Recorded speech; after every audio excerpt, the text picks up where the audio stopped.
Bismillahirrahmanirrahim. Assalamualaikum warahmatullahi wabarakatuh. Selamat siang Ananda semuanya. Bagaimana kabarnya? Alhamdulillah, semoga kita selalu dalam lindungan Allah Subhanahu wa taala. Amin ya rabbal alamin.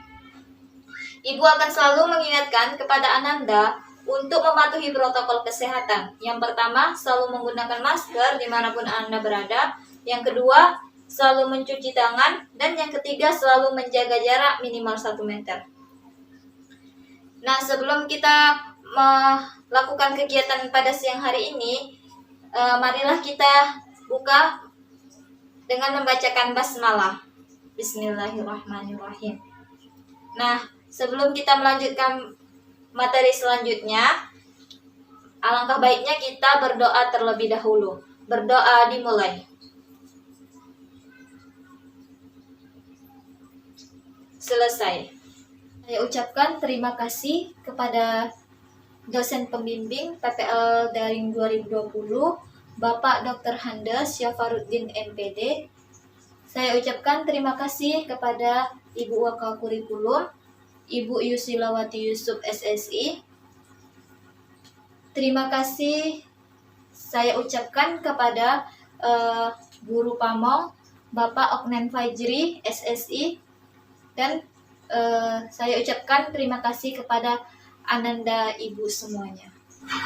Materi kita pada siang hari ini yaitu jantung dan pembuluh darah. Adapun tujuan pembelajaran pada siang hari ini yaitu menjelaskan cara kerja jantung dan menyebutkan macam-macam pembuluh darah. Yang pertama, Ibu akan menjelaskan tentang jantung. Darah dapat mengalir ke seluruh tubuh karena di dalam tubuh kita terdapat organ yang berperan sebagai pemompa darah, yaitu jantung. Jantung terdiri dari 4 ruangan. Yang pertama itu ada serambi atau atrium kiri. Yang kedua itu ada serambi atau atrium kanan. Yang ketiga ada bilik atau ventrikal kiri. Dan yang keempat itu ada bilik atau ventrikal kanan. Jadi, serambi jantung terletak di bagian atas, sedangkan bilik jantung terletak di bagian bawah.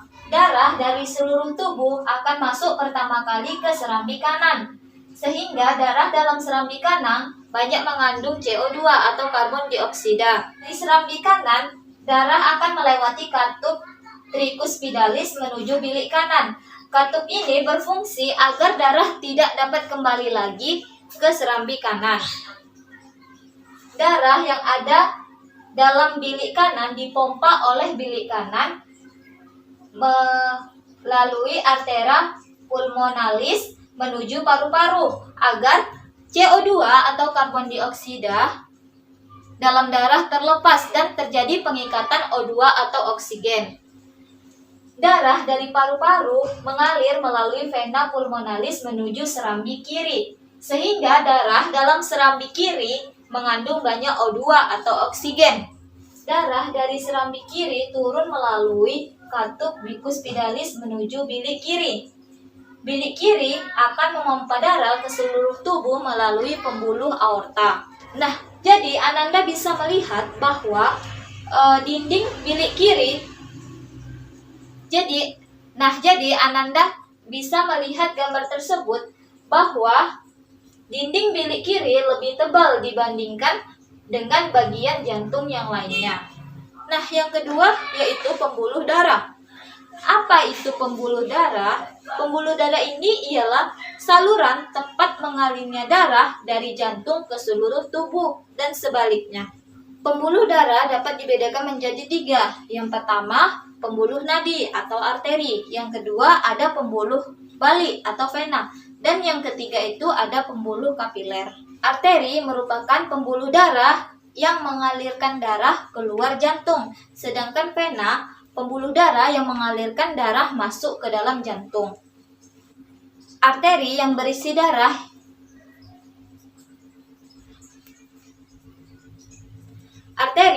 darah yang mengandung oksigen kecuali pembuluh arteri pulmonalis. Sedangkan vena berisi darah yang mengandung karbon dioksida kecuali katup pulmonalis. Ujung arteri dan vena bercabang-cabang menjadi pembuluh-pembuluh kecil yang disebut dengan pembuluh kapiler.